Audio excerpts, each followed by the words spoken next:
actually indicated that if you were him, you might think about not even defending the title. Is that true? 100%. What's up, guys, and welcome. You are watching Fazi Fitness. So, if it was just one interview of Sean Ray to Muscle This God, where he advised Samson Dauda to retire, we would have ignored that. Or maybe consider it a slip of tongue. Coming from my age, my perspective, if I'm him, I don't defend the title. That's just me. There's nowhere for him to go but down. Yeah. There's nothing more special about being a two-time Mr. Olympia, I think, than being a one-time Mr. Olympia.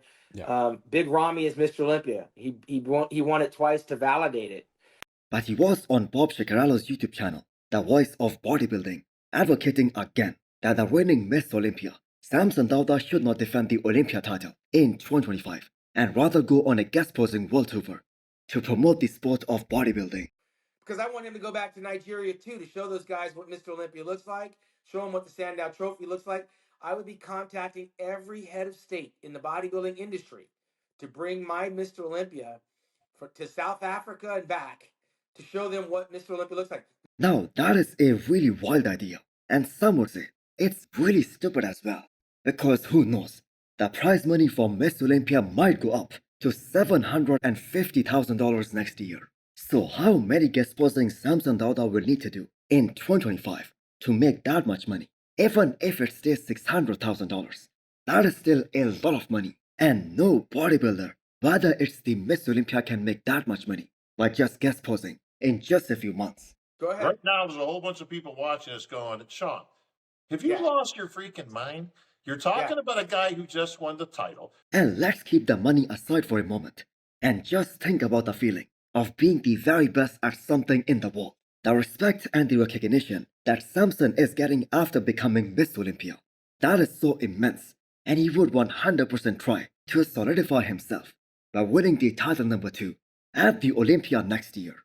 So that he can move on to the next chapter of his life. I don't know that another Mr. Olympia title makes him any more special. It didn't do a whole lot for Big Ramy in terms of making him special. It validated that it was no fluke. Because even Chris Bumstead, who was the most dominant champion of classic physique division, it took him 6 years to finally feel that way. He doesn't want that title anymore.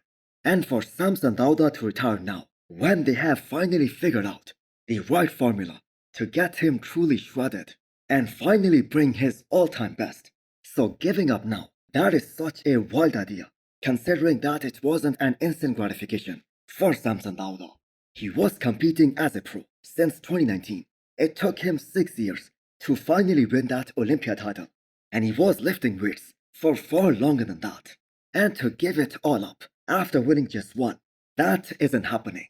Now I am gonna put Sean Ray's perspective and why he thinks that Samson should retire now. He's going to have to do 2 Olympias and the Arnold Classic. He's a 300-pound bodybuilder.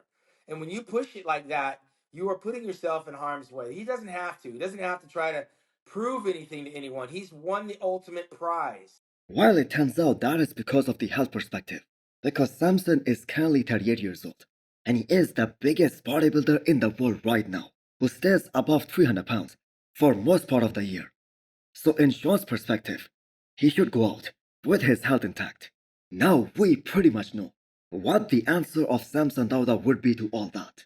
Not only is he doing this upcoming Arnold, which is happening in March, he is gonna win the Olympia title for as many times as he can. Let me know what you guys think about this whole idea of Sean Ray's that Samson should retire in the comments below. So I remember I featured this guy, Bolar Sologub, in one of my videos a while back. Apologies if I'm pronouncing the name wrong. So he was one of the most impressive amateur bodybuilder at that time. While with the guidance of his coach, Patrick Tour, he just won his pro card. And that is another freak of nature who is most probably going to compete in the 212 class. Now I have got to say there is nothing aesthetic or what we call pretty about his physique. He's a mass monster. He is a freak of nature. He has that hard granite look, the kind of look that Angel Calderon or Ole has, and some other 212 guys. So the man weighed less than 212 pounds just 2 days before the show. Considering that this was a run to win a pro card, the condition of Bulat, that looked awesome. So his main priority, that will be working to increase his back width, which will make his back double biceps even more complete and even more impressive. So looking at some of his videos leading into this show, it was just a matter of time before he got his pro card. Because the man is a mountain of muscle, and I believe he is one of those guys who is gonna be making his Olympia debut next year.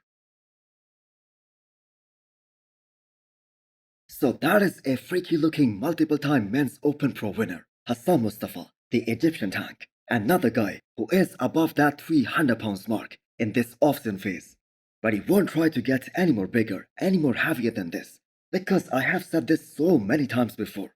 Hassan Mostafa doesn't need any more size. He is one of the most muscular guy in the men's open bodybuilding. And Hassan, with his current size, he would have won both the shows that he did in 2024, Chicago Pro and Toronto Pro. If only he was in shape, if only he was in his superb conditioning. But unfortunately for Hassan, this turned out to be one of his worst years in terms of his placings. So for a guy who could have given Muhammad Fadal a very serious run for his money at Chicago Pro, so if he is placing 8th in that show, then there is something seriously wrong with the way his prep went. Now, I think the overall refinement, that is what Hassan Mostafa needs to get back to the Olympia stage to win a pro show again. Because pound for pound, he is one of the most muscular IFB pros right now. Yes, he doesn't have the best V-taper or the top tier aesthetics, but there are plenty of guys who made it to this year's Olympia stage who did not have good aesthetics either. For example, Bruno Santos. Now Hassan Mostafa has literally worked with majority of the coaches in the industry, from Chris Aceto to Chad Nichols, and we have no idea whom he's gonna work with next, moving forward. So we talk about physiques getting better with every passing year, as all these guys get more mature, more muscle maturity, and get that more muscle density. But that isn't true in every case. So this is a comparison of Hassan Mostafa from 2019 Tampa Pro versus his last Olympia, 2023, where he placed 11th in the world. So everything about that physique in 2019 screams out loud that Hassan just looked way better when he was just starting his IFBB pro career. So chasing that size, that isn't always the best idea. And we have seen that over and over again, that physiques are ruined over time while chasing size. Next up, we have an update of our reigning 212 Olympia champion, Keone Pearson. So Keone's transitioning into the men's open bodybuilding. That is eventually gonna happen, as Keone just posted this picture of him against Hadi and Derek Linsford. But that being said, this isn't happening anytime soon. As complete and as aesthetic Keone Pearson is, especially in one of his best shots, his strongest shot, the front double biceps, the density of Hadi that is just mind-blowing. The difference in size of the quads, that is also very noticeable. So I have got to say Keone matches against Derek much better than he does against Hadi.